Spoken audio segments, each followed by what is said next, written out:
Perkembangan banjir antara fokus dari negeri di bawah Bayu. Sama dengan Suaran Shah. Suaran, silakan.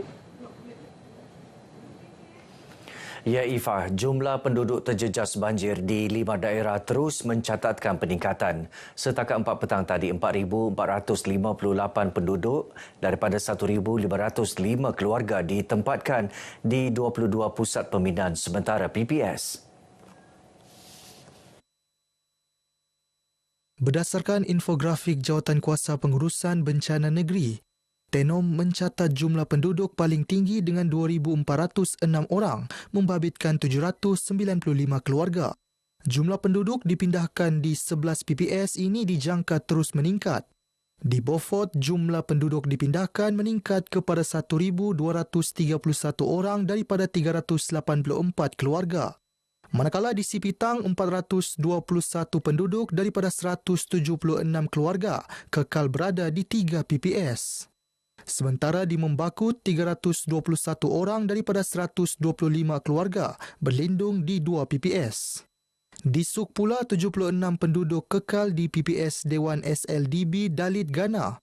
Sementara itu, bencana banjir di daerah Pitas pulih sepenuhnya. Kesemua 11 PPS ditutup pukul 10 pagi tadi.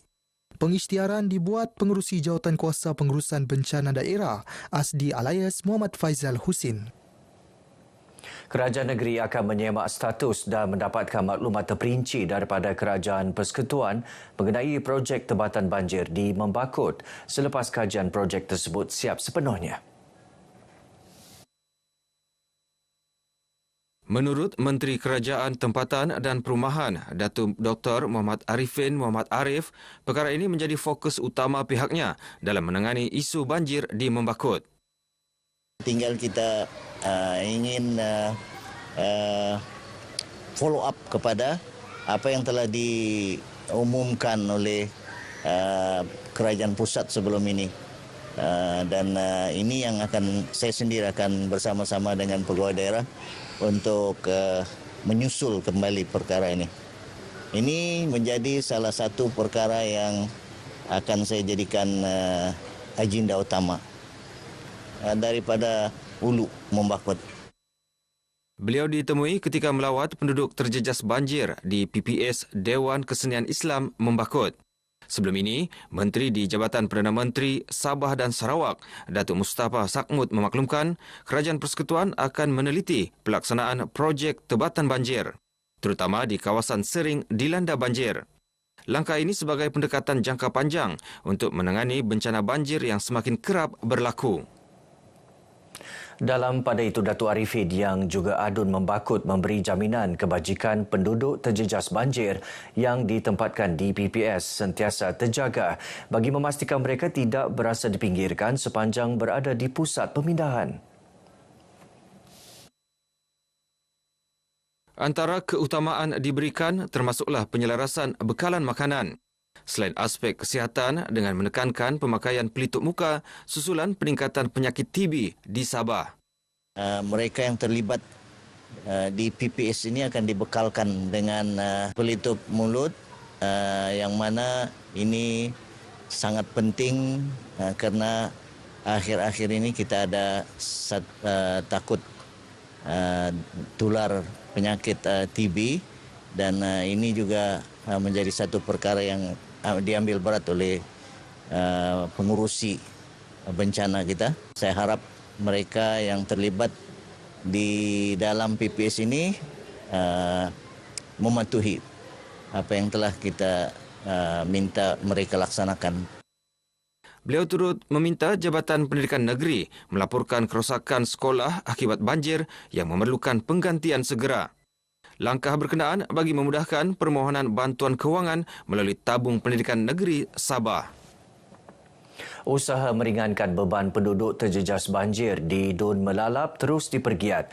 Adun Melalap Datuk Jamawi Jaafar memaklumkan bantuan segera termasuk barangan keperluan harian dan air bersih sedang disalurkan kepada penduduk terkesan.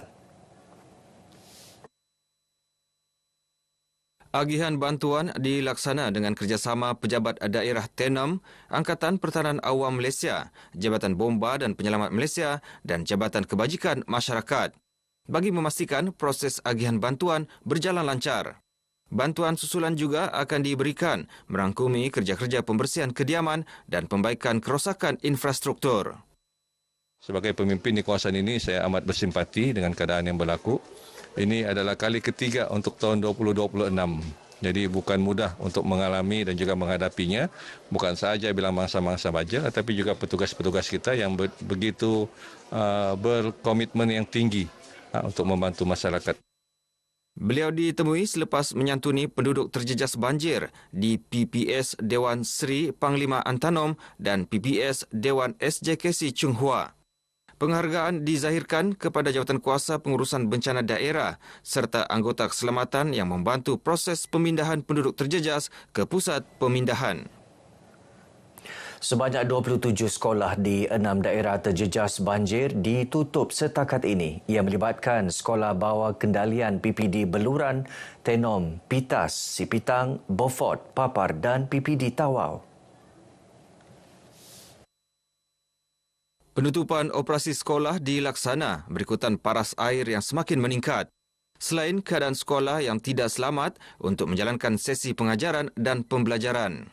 Sebanyak 27 buah sekolah daripada 6 daerah telah kita tutup disebabkan oleh keadaan sekolah yang tidak dapat digunakan berikutan kerosakan yang agak banyak di sekolah berkenaan dan juga lumpur-lumpur yang terdapat di sekolah yang perlu dibersihkan. Beliau ditemui dalam majlis iftar fokus Grup Hawa Desa Malaysia dan Nur Rahmah Cahaya Kasih Prihatin. Susulan penutupan sekolah berkenaan, Datuk Raisin mengarahkan sekolah terjejas melaksana kelas ganti mengikut jumlah hari persekolahan tidak dapat dilaksana. Demi memastikan pelajar terus mendapat akses pendidikan berterusan. Sekolah yang mengalami kerosakan pula, penggantian akan dilakukan segera menggunakan peruntukan sedia ada. Penduduk terjejas banjir di Beaufort terus mendapat perhatian pelbagai pihak termasuk badan bukan kerajaan NGO. Mereka tampil menghulur pelbagai bantuan bagi memastikan keselamatan dan kebajikan penduduk terjamin. Untuk perkembangan lanjut, kita bersama Muhammad Raid Roslan. Silakan Raid.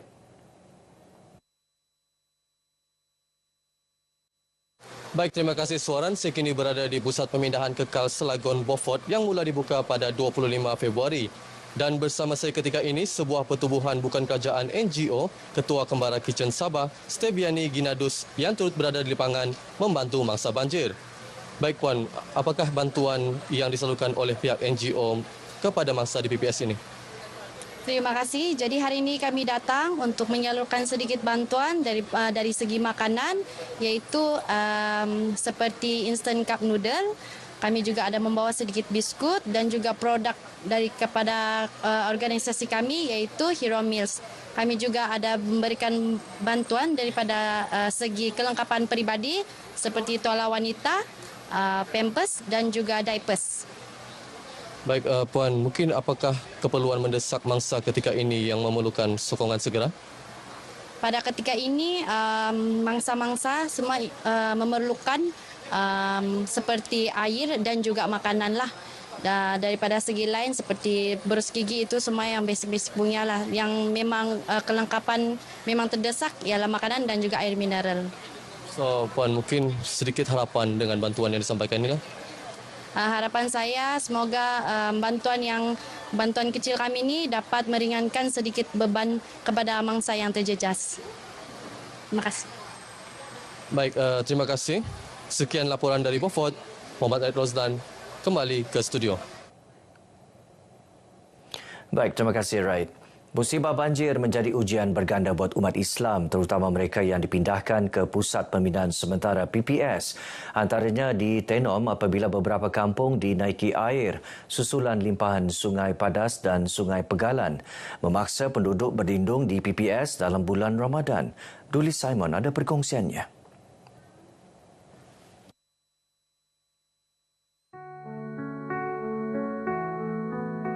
Sejak Rabu, paras air yang meningkat memaksa penduduk meninggalkan kediaman masing-masing. Ramadan kali ini tidak lagi disambut di rumah sendiri, sebaliknya di PPS dalam keadaan serba kekurangan. Namun di sebalik kesukaran itu, semangat kebersamaan dan sokongan berterusan membantu mereka mengarungi Ramadan dengan penuh ketabahan. Walaupun berdepan cabaran, umat Islam tetap meneruskan ibadah puasa dengan sabar dan reda. Pada masyarakat Islam yang terlibat di kawasan Melalap, tabah dalam keadaan Ramadan, ini satu cabaran yang begitu perit. Saya dipahamkan banjir yang agak teruk selepas 2014 dan kita minta semuanya berwaspada, ikut nasihat pegawai-pegawai keselamatan. Di PPS, penyediaan makanan dilakukan bersama-sama bagi memastikan semua penduduk mendapat juadah sahur dan berbuka. Bantuan disalur tanpa mengira latar belakang. Kita ada memasak lah untuk mangsa di PPS dan kita bagi makan tu kita masak untuk sahur juga, untuk sahur dan untuk sarapan lah bagi yang non-Muslim. Dan untuk yang makan tengah hari, yang non-Muslim tu makan macam biasalah. And then untuk berbuka puasa, kita bagi untuk semua sekali lagi. Bagi penduduk terlibat, berpuasa dalam keadaan banjir sememangnya mencabar, apatah lagi apabila terpaksa bergantung kepada bantuan. Banyak dugaan juga cabaran dia berpuasa begini nih. Kita pun tak tahulah macam mana nanti kalau ada yang masak nanti orang bagilah juga. Kita harapkan nanti ada yang masaklah bagi begitu. Kita harapkan keadaan banjir nih cepat surut. Kita sebagai umat Islam kita kasih terus jalan untuk menjalankan puasa biarpun banjir. Kalau mau bilang pasal sahur tuh kita beli makanan dari luar ataupun daripada inilah yang bantuan nih. Biasanya kami masak sendiri untuk sama-sama sahur lah. Jadi saya tengok banjir untuk hari ini dia macam ada dalam daripada yang tahun-tahun lalu lah. Saya pun tidak tahu kenapa sampai begitu. Jadi terpaksa kita dalam Ramadan ni pun kita kena teruskan berpuasa lah. Musibah banjir nyata menguji ketahanan fizikal dan emosi penduduk terutama ketika menjalani ibadah puasa. Namun, dalam keadaan serba terbatas, semangat Ramadan tetap disemarakkan dengan saling bantu-membantu antara satu sama lain. Di sebalik limpahan air, terserlah ketabahan dengan harapan agar air sungai segera surut dan kehidupan kembali seperti biasa. Duli Simon, RTM.